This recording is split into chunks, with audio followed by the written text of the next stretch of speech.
जय हिंद। यूट्यूब के चैनल नवदर्शन में आपका स्वागत है। हमारा वीडियो इतिहास, भूगोल और राजनीति विषय पर है। अगर हमारा वीडियो आपको पसंद आए तो हमारे वीडियो को सब्सक्राइब जरूर करना, लाइक और शेयर करना ना भूलें। प्रतियोगी परीक्षाओं में शामिल होने वाले विद्यार्थी हमारे वीडियो को जरूर देखें।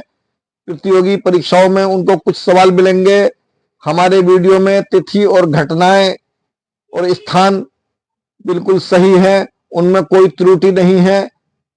विषयों की किताबों से छानबीन कर तथ्य लिए गए हैं। 26 जनवरी 1950 को हमारा संविधान लागू हुआ और हमारा देश एक गणतांत्रिक देश बना। हमें अधिकार मिले। कुछ अधिकार मौलिक अधिकार होते हैं।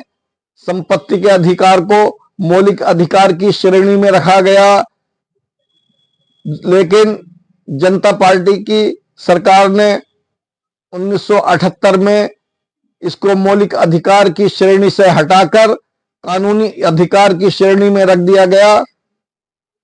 आज संपत्ति का अधिकार एक कानूनी अधिकार है। हमारे मुल्क में संपत्ति के अधिकार का बहुत ज्यादा दुरुपयोग हुआ है, जिससे अमीरों और गरीबों के बीच का फासला बहुत ज्यादा बढ़ा। किसानों की जमीन छीनकर उनको मजदूर बनाया गया। किसानों की जमीन कोई भी पैसे वाला खरीद सकता है, वो चाहे खेती करे या ना करे, उसकी कालाबाजारी कर सकता है, उसकी जमाखोरी कर सकता है और कहीं से भी काले धन से कमाए हुए पैसे से वो जमीन खरीद सकता है। सरकार उससे ये मालूम करने के लिए बाध्य नहीं है कि ये जो जमीन खरीदी है उसका पैसा आया कहां से है। ये सिलसिला 1991 में जब उदारीकरण हुआ तो इसमें बहुत ज्यादा उन्नति हो गई। गलत तरीके से पैसा रखने वालों ने, काले धन वालों ने बहुत बड़ी तादाद में किसानों की जमीनें खरीदी, उनको मजदूर बनाया, क्योंकि किसानों से कोई व्यापार करना तो आता नहीं है। उन्होंने कोड़ियों के भाव में अपनी जमीनें बेच दी और जमाखोरों के पास मौके की जमीनें उनके बेतहाशा रेट हो गए। काला धन बढ़ता चला गया। हमारे देश में संपत्ति के अधिकार से काला धन बहुत ज्यादा बढ़ा, क्योंकि कोई भी नेता काला धन कमा करके कितनी भी जमीन खरीद सकता है। कोई भी अधिकारी रिश्वत लेकर के कितनी भी जमीन ही खरीद सकता है। कोई भी उद्योगपति हो या बड़ा व्यापारी जमाखोरी, कालाबाजारी और सट्टेबाजी करके गलत तरीके से जमा पैसे से किसी भी किसान की जमीन को छीन सकता है। ये सिलसिला चलता रहा। नरेंद्र मोदी जी ने काले धन पर अंकुश लगाने के लिए नोटबंदी की, जो कि पूरी तरह से फेल हो गई। लोगों ने काले धन को जमीनों में लगा दिया, संपत्ति के अधिकार का दुरुपयोग करके संपत्ति खरीद ली, और जिस पर कुछ नकद था भी तो उन्होंने अपने 3 करोड़ रुपए कोऑपरेटिव बैंकों में देकर 2 करोड़ रुपए ले लिए। उसमें उस धांधली में कोऑपरेटिव बैंकों की भूमिका बहुत बड़ी रही। आज भारत में 86% किसानों पर 15 बीघे से भी कम जमीन है। कुछ किसानों पर 2-4 बीघे, 5 बीघे या कुछ पर तो 1-1 बीघे भी जमीन नहीं है। और वही जो जमीन आजादी से आज तक नहीं बिकी है, 4-4, 5-5 पीढ़ियां खेती कर रही हैं और उन्होंने अपनी पूरा जीवन गुजारे में ही निकाल दिया, पीढ़ी दर पीढ़ी गुजारा करके मर गए। वो ही असली किसान हैं। उन किसानों को राहत देने के लिए सोनिया गांधी जी भूमि अधिग्रहण बिल लेकर के आई, जिससे सर्कल रेट का 4 गुना अगर सरकार जमीन खरीदती है तो उसको अदा करना पड़ता है। ठीक उसी तरह से प्राइवेट आदमियों के लिए भी होना चाहिए था कि अगर कोई प्लाटिंग करेगा या कोई फैक्ट्री बनाएगा, उद्योग के लिए लेता है लेकिन वो उद्योग नहीं लगाता है, तो उसकी जमीन जब्त होनी चाहिए और किसानों को उसे 4 गुना मुआवजा देना चाहिए। ऐसा नियम और कानून होना चाहिए। लेकिन अभी सिर्फ 4 गुना मुआवजा सिर्फ सरकार दे रही है। मोदी राज में और लोगों ने देखा कि व्यापार करने की जरूरत नहीं है। चंद 3% लोग ऐसे हैं जो जमीनें खरीदते हैं और किसानों की जमीन कोड़ियों के भाव में खरीदकर उसकी प्लाटिंग करके और बेतहाशा रेटों में बेचते हैं, उसकी कालाबाजारी करते हैं। उससे 90% लोगों के लिए परेशानी पैदा हो गई है।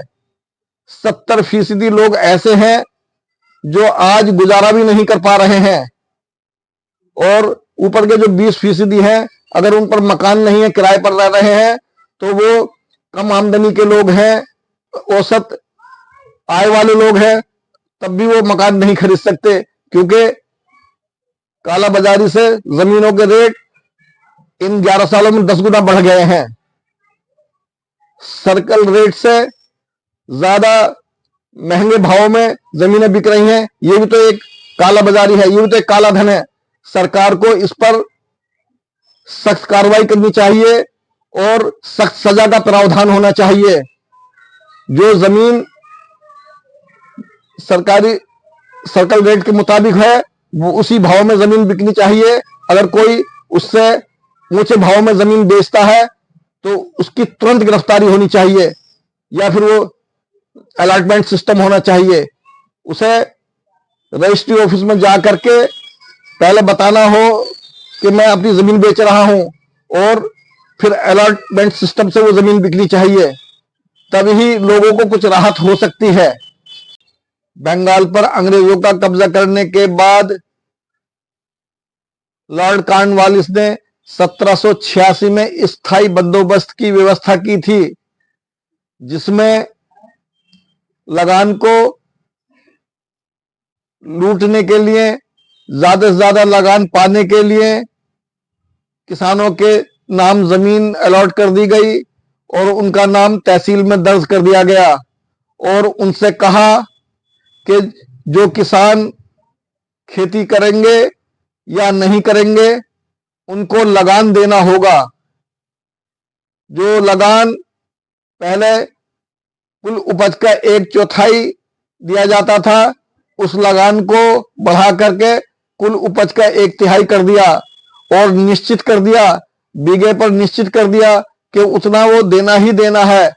कुछ किसानों पर उतना पैदा भी नहीं होता था जितना उन पर लगान वाजिब हो जाता था और उस लगान को सख्ती से वसूला जाता था, क्योंकि मकसद था ईस्ट इंडिया कंपनी के खजाने को भरना, इंग्लैंड को मालामाल करना और हिंदुस्तान पर, पूरे हिंदुस्तान पर कब्जा करना और उसके लिए पैसा इकट्ठा करना। उन्होंने प्राकृतिक संसाधनों और व्यापार पर तो कब्जा कर ही लिया था, खेती पर भी लोगों की कड़ी मेहनत, खून पसीने और उनकी मेहनत को लूटने के लिए लॉर्ड कॉर्नवालिस ने ऐसा किया था, जिससे किसानों ने जमीन छोड़ दी। और उसने एक, लॉर्ड कॉर्नवालिस ने एक नियम और बनाया था कि जो लोग लगान नहीं दे सकेंगे तो उनकी जमीन छीन ली जाएगी और वो जमीन जमींदारों को दे दी जाएगी। उस जमाने में अंग्रेजों ने ऐसी व्यवस्था की थी कि जमींदार जितनी भी जमीन पर खेती करेगा तो उसको कोई भी लगान नहीं देना होगा, वो लगान से, उस पर पूरी तरह से माफ था, लगान से मुक्त थी। लिहाजा जैसे जैसे अंग्रेज पूरे हिंदुस्तान पर कब्जा करते चले गए, उनको कब्जा करने के लिए 100 साल लगे और वो हिंदुस्तान के किसानों पर जुल्म जातिया करते चले गए और उनको लूटते चले गए। आज इस वक्त किसानों को लूटने से बचाने के लिए सरकार को कड़े कानून बनाने होंगे, ताकि काले धन वाले, गलत तरीके से पैसा कमाकर जमीन खरीदने वाले किसानों की जमीन न खरीद सकें। एक ऐसा कानून आना चाहिए कि किसानों की जमीन, खेती की जमीन सिर्फ किसान ही खरीदेगा, जो खेती करता है वही खरीदेगा। कोई मजदूर मेहनत करके, कुछ छोटा मोटा कारोबार करके कुछ अपनी जिंदगी को सुधारता है तो वो उस जमीन को खरीद सकता है, लेकिन एक संपन्न व्यक्ति, जो चाहे वो सरकारी नौकरी वाला हो या उद्योगपति या नेता या कोई अन्य व्यक्ति हो, वो किसानों की जमीन नहीं खरीद सकता। अगर किसान पर उसी व्यक्ति पर जमीन रहेगी जो खुद खेती करेगा, और जो बटाई से खेती करा रहे हैं उनका 30 साल का पट्टा होना चाहिए या 99 साल का पट्टा होना चाहिए।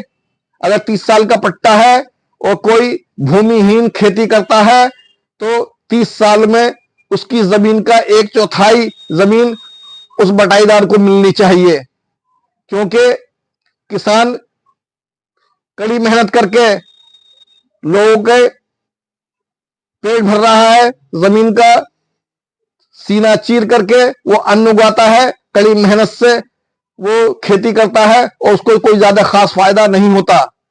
इसलिए भूमिहीनों को, जिन लोगों ने जमीन कब्जा कर रखी है, जो खेती नहीं कर रहे हैं और अवैध धन से या काले धन से जमीन खरीदी है, वो खुद खेती नहीं करते, उनकी औलाद खेती नहीं करती है और बटाई पर दे रखा है या उनको किसी अन्य तरीके से जमीनों को उठा रखा है, उस पर भी सरकार को कानून बनाना चाहिए और संपत्ति के अधिकार की समीक्षा करनी चाहिए।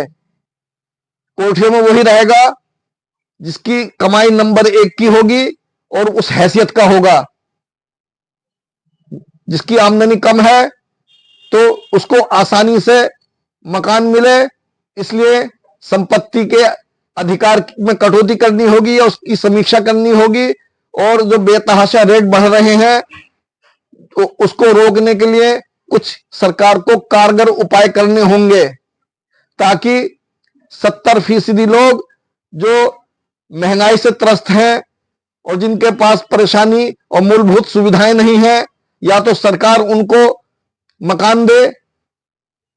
मोदी जी ने नारा दिया है सबका अपना पक्का घर, या तो मोदी सबको अपना पक्का घर दे, या कोई भी आदमी किराए पर नहीं रहना चाहिए, या कोई अपनी आमदनी से कुछ मकान खरीदना चाहता है तो उस पर काला बाजारी नहीं होनी चाहिए।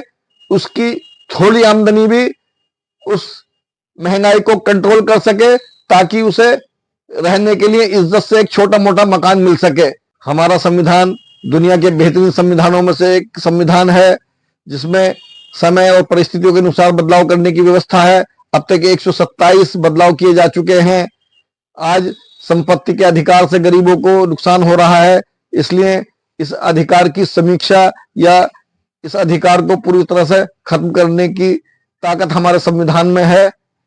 और इसके लिए सत्तारूढ़ पार्टी और विपक्षी पार्टियों को आगे आना होगा और उसके बारे में सोचना होगा, और साथ ही साथ जिन लोगों को परेशानी हो रही है उन लोगों को अपनी परेशानी के लिए शांतिपूर्वक प्रदर्शन करना होगा और आंदोलन करना होगा।